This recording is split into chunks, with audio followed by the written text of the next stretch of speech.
Baik, terima kasih saudara. Kita lanjutkan Sapa Redaksi On Location.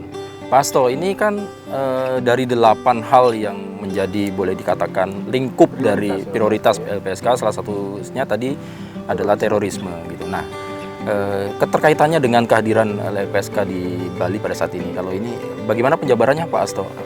Kan saya dengar ada negara memberikan kompensasi kepada gitu ya. Gimana Pak Hasto penjelasannya? Saya ingin menyampaikan lebih dulu bahwa pada tahun 2018 itu keluar undang-undang baru, Undang-Undang Nomor 5 Tahun 2018. Baik. Nah, undang-undang baru ini merupakan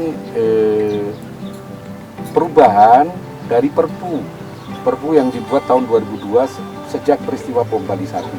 Oke. Jadi dengan berbagai modifikasi dan kemudian perubahan-perubahan lahirlah Undang-Undang Nomor 5 Tahun 2018 tentang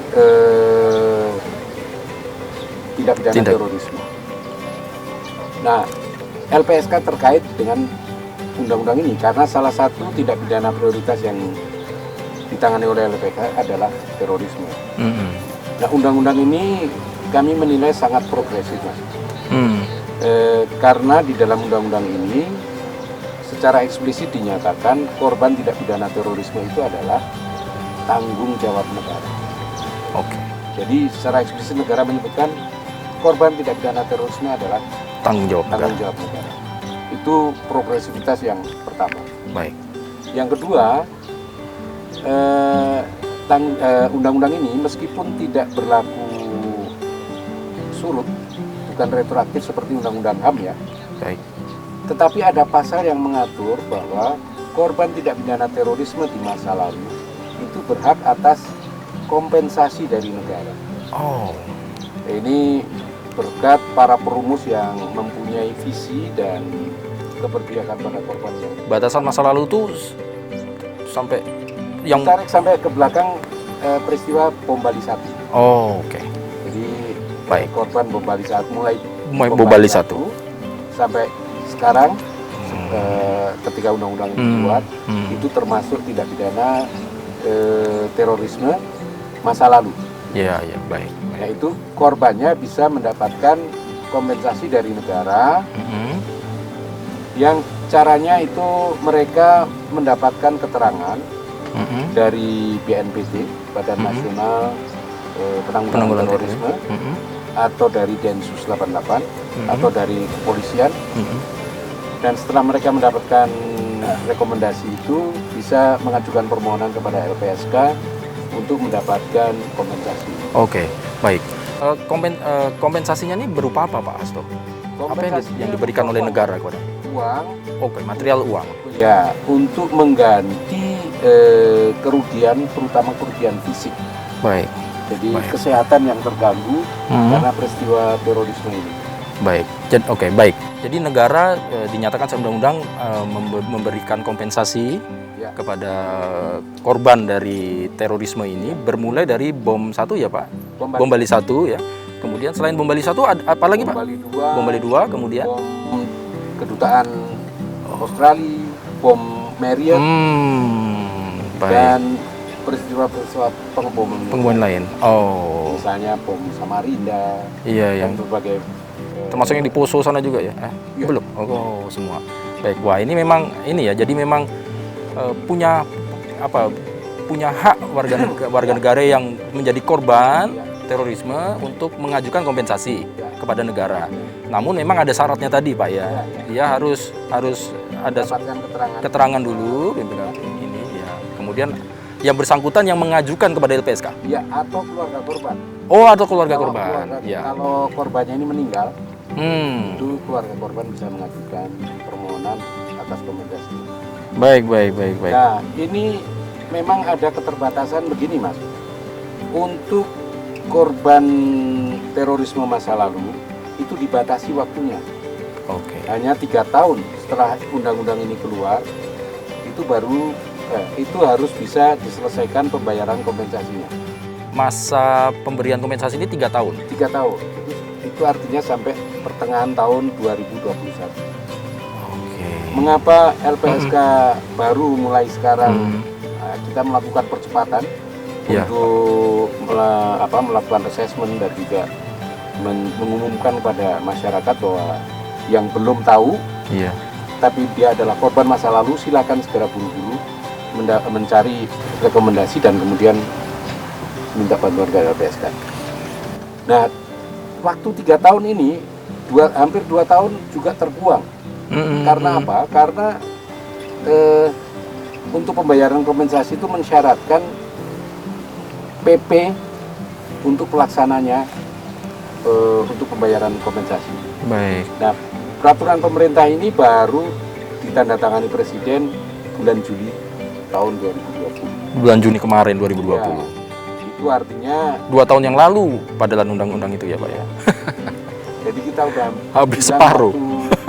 2 tahun. Oh, 2 tahun. Jadi kita tinggal 1 tahun. Oleh karena itu LPSK melakukan percepatan.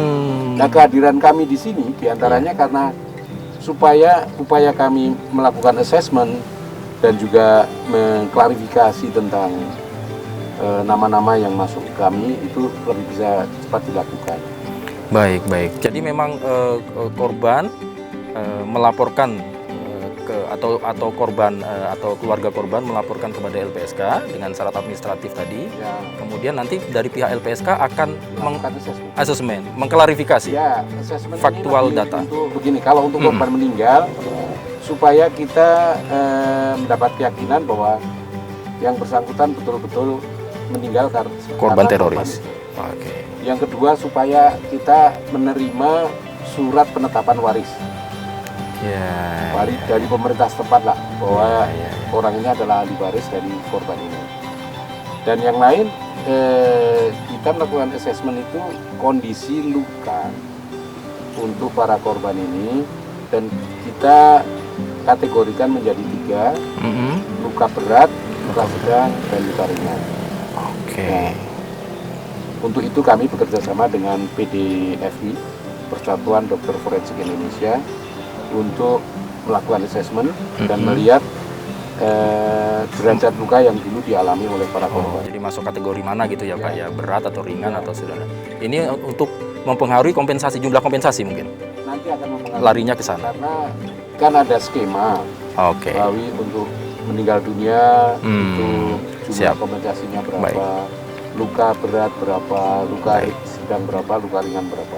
Baik. Nah, kalau yang kemarin sudah diberikan kompensasi, ini kemarin siapa Kalau aja Pak? itu Ada 5 orang kok nggak salah ya? ada 5 orang. Ah, gimana Pak? Jadi itu korban yang kita berikan kompensasi melalui proses pengadilan, Mas. Oke. Jadi setelah keluarnya Undang-Undang Nomor 5 Tahun 2018, itu dibedakan betul antara korban masa lalu dan korban yang setelah Undang-Undang Nomor 5 Tahun 2018. Tapi sambil menunggu keluarnya PP itu, kemarin kan ada korban masa lalu yang sebelum keluarnya undang-undang itu juga sudah mengajukan kompensasi ke kita. Kita coba untuk mengajukan itu melalui pengadilan dan kemudian diputus. Oleh karena itu banyak beberapa tindak pidana terorisme masa lalu yang diputuskan melalui pengadilan. Ininya, kompensasinya. Tetapi kalau untuk korban terorisme masa lalu yang lain, nanti setelah keluarnya undang-undang ini dan setelah keluarnya PP, itu akan dipakai mekanisme tanpa melalui proses pengadilan, dan hitungannya itu ditentukan oleh LPSK berdasarkan asesmen yang dibantu oleh dokter forensik. Oh, baik. Jadi memang sudah tidak harus pengadilan lagi ya Pak ya? Ya. Jadi ini sudah dari LPSK yang akan mandiri bersama korban, Ya. sama keluarga korban juga mungkin ya, ini penting. Baik, ini kemarin ada 5 Pak, dari mana aja Pak kemarin perwakilan? Itu 3 dari Poso, 3 dari korban Poso? dari Wonokromo. Kasus Wonokromo. Baik. Kalau terhadap korban Bali sendiri gimana Pak? Korban Bali ini kan ada 2 kategori ya, Iya. dua Bali 1 dan Bali 2. Aha. Di LPSK itu sampai sekarang tercatat ada 39 nama. 39 nama. Ya, itu korban yang meninggal maupun korban yang luka-luka. Tetapi saya yakin bahwa jumlah itu Bisa lebih. masih lebih Bisa lebih. besar lagi. Oleh karena itu, ya kehadiran kami diantaranya juga mensosialisasikan bagi saudara-saudara yang belum mengetahui kalau ada korban yang belum tercatat silakan mengajukan rekomendasi dari BNPT maupun dari kepolisian. Nah, nanti berdasarkan rekomendasi itu LPSK akan memberikan layanan. Baik, baik. Sebelumnya kami akan lakukan assessment tentu. Baik, jadi Pak Hasto nanti saya juga akan mewawancarai korban dari teroris ini yang kemarin kebetulan sudah menerima kompensasi, ya Pak ya. Kemudian juga bagi mereka yang sedang asesmen ya, karena tadi kan memang yang kompensasi ini duluan karena memang dari proses pengadilan sebelumnya. Kemudian sekarang ada asesmen yang ini juga memperoleh hak yang sama dasar undang-undang kompensasi tanpa melalui. Mohon izin ya Pak Hasto, nanti saya ngobrol. Nanti setelah itu nanti kita balik lagi. Iya betul. Baik Pak Hasto, nanti terima kasih, nanti saya kembali lagi ya Pak ya. Baik. Nah saudara jangan kemana-mana, saya mohon izin dulu. Saya akan menjumpai mewawancarai korban terorisme yang kemarin mendapat kompensasi dan kemudian yang sudah sedang melakukan asesmen yang dilakukan oleh LPSK. Untuk itu jangan kemana-mana, tetap di Sapa Redaksi On.